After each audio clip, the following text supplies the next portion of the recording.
Ginaganap naman po ngayon sa Senado ang Summit of Conscience for the Climate.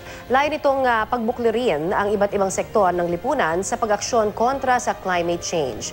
May ulat on the spot si Rida Reyes. Rida?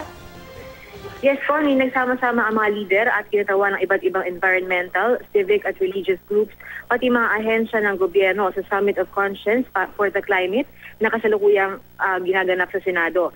Nanguna sa aktibidad si Senador Loren Legarda na kilalang environmental advocate at siyang chair ng Senate Committee on Climate Change. Layunin ng summit na makakuha ng commitment mula sa iba't ibang sektor ng lipunan tungo sa pangangalaga ng kalikasan at paghahanda sa epekto ng climate change sa mundo.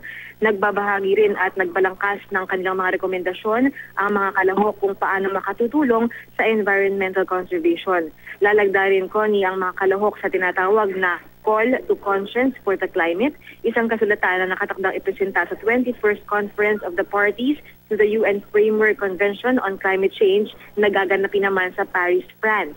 Kilala rin ang mga katutubong Ifugao bilang Champions of Resilience at Champions for Disaster Risk Reduction para sa matagumpay nitong pagpapanatili ng mayamang tradisyon kabilang na ang disaster risk management practices na kabilang sa nagbabagong panahon dulot ng climate change. Mensahe ng mga environmental groups, nag-uumpisa sa isang simpleng lifestyle ang daan tungo sa pagpapanatili ng ating kalikasan. Connie.